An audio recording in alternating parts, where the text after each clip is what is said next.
डरे हुए हैं, सहमे हुए हैं, और खास करके जो वो तमाम व्यक्ति जो जागरूक है और ऐसी भागती हुई जिंदगी में लोग अकेले रह करके काम कर रहे हैं, अगर वो पॉजिटिव होते हैं तो उनके पास अपने नजदीक नहीं होते। यही जिला प्रशासन और यूपी सरकार के जो उपक्रम है उनके जरिए उन तक मदद समय पर पहुंचे, उन पर ढांढस बंधाया जाए तो शायद इन जिंदगियों को बचाया जा सकता है।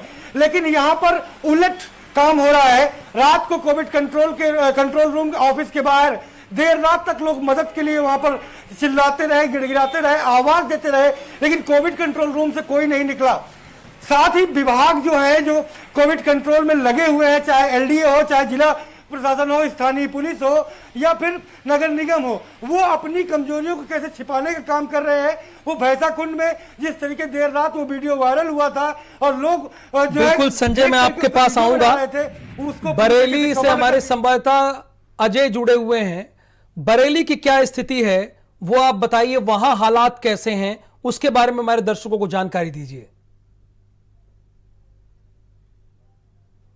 बेकाबू हो चुका है, लोग फिर भी लापरवाही दिखा रहे हैं। अगर सुबह के समय अगर डेलापीर मंडी में जाएंगे तो ना तो आपको मास्क दिखाई देगा, ना ही सोशल डिस्टेंसिंग का पालन करते जाएगा। वहीं 9 बजे के बाद जब नाइट कर्फ्यू लग जाता है तब भी सड़कों पर जाते हैं तो लोग मानने को तैयार नहीं है। भले ही जिला प्रशासन कहे कि हाँ सख्त कार्रवाई की जा रही है, हर चौक चौराहे जो मुख्य चौराहे, चाहे वो चौकी चौराहा हो, अयूब खां चौराहा हो और डीडीपुरम चौराहा हो, वहां पे बैरिकेडिंग कर रखी हो, लेकिन उसके बावजूद भी लोग जो है गली गलियारों में जो है लॉकडाउन का जो है उल्लंघन कर रहे हैं, नाइट कर्फ्यू का उल्लंघन कर रहे हैं। तो ऐसे में अगर कहा जाए तो बरेली में लगभग 2400 एक्टिव केस है और रोजाना जो है आज भी लगभग 350 केस बरेली में आए हैं।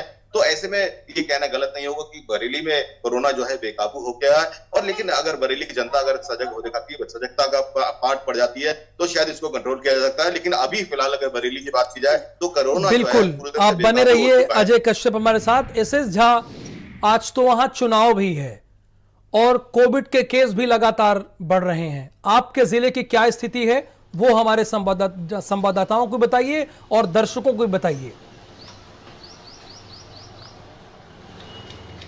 देखिए, झांसी की बात करें, जिस तरह की कोरोना के जो 562 जो पेशेंट जो मिले हैं, मरीज मिले हैं, इससे हड़कंप सा मचा हुआ है। लेकिन जिस तरीके से बाहर से जो मजदूर आ रहे हैं, प्रवासी मजदूर आ रहे हैं, ट्रेन से आ रहे हैं, बसों से आ रहे हैं, तो बड़ा माहौल खराब हो गया है। लेकिन झांसी के जिलाधिकारी सभी से आगाह कहा है कि लोग घर से मास्क लगा के निकलें। लेकिन जिस तरीके से रात्रि जो कर्फ्यू चल रहा है उससे कुछ होने वाला नहीं है। अगर कर्फ्यू अगर पूर्णतः है, लॉकडाउन होता है तो कहीं ना कहीं कुछ हो सकता है। लेकिन झांसी में जिस तरह की ओपीडी भी बंद हो गई है, तमाम जो है बीमार लोग हैं, परेशान हो रहे हैं, छोटे छोटे डॉक्टरों, प्राइवेट डॉक्टरों को जा रहे हैं। लेकिन झांसी का माहौल बिगड़ गया है और आने वाले समय में अगर ऐसा ही बना रहा है तो झांसी की स्थिति बिगड़ सकती है। जी, यानी झांसी की स्थिति बिगड़ सकती है। वाकई केसेस लगातार ज्यादा आ रहे हैं और लापरवाही हर तरफ से हो रही है। दीपक मिश्रा भी हमारे साथ जुड़े हैं, उनसे भी कानपुर का अपडेट लेंगे, वहां क्या स्थिति है उनसे जानेंगे। एसएस झा ने बताया कि यहां लापरवाही झांसी में लगातार हो रही है। दीपक, कानपुर की स्थिति क्या है, आपके जिले की स्थिति क्या है कोरोना को लेकर?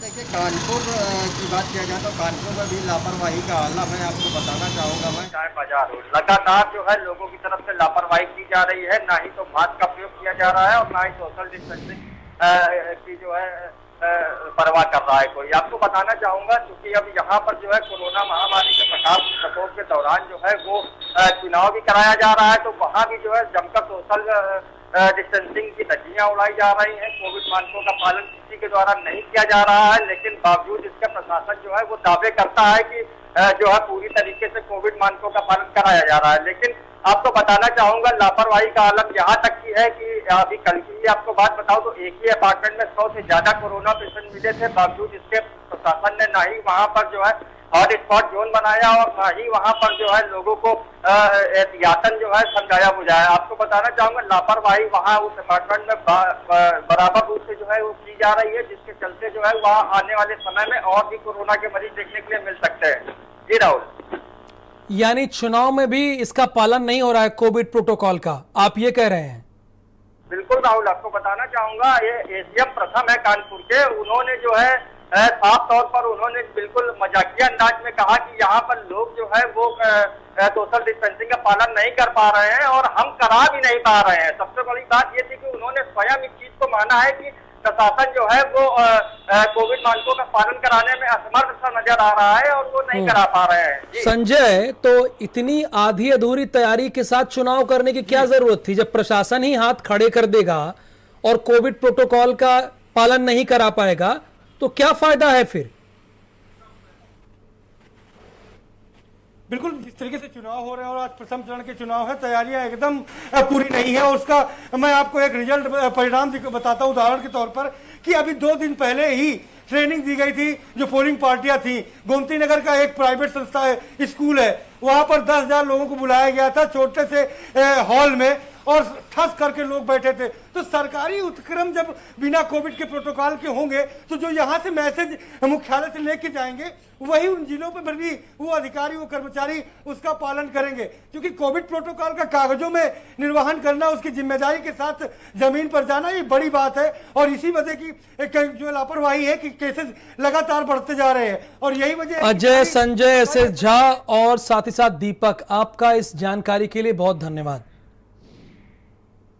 यूपी में कोरोना की रफ्तार थमने का नाम नहीं ले रही है और हर बीते दिन के साथ कोरोना नए रिकॉर्ड बना रहा है। देखिए कैसे और कितनी तेजी से भाग रहा है बेलगाम कोरोना।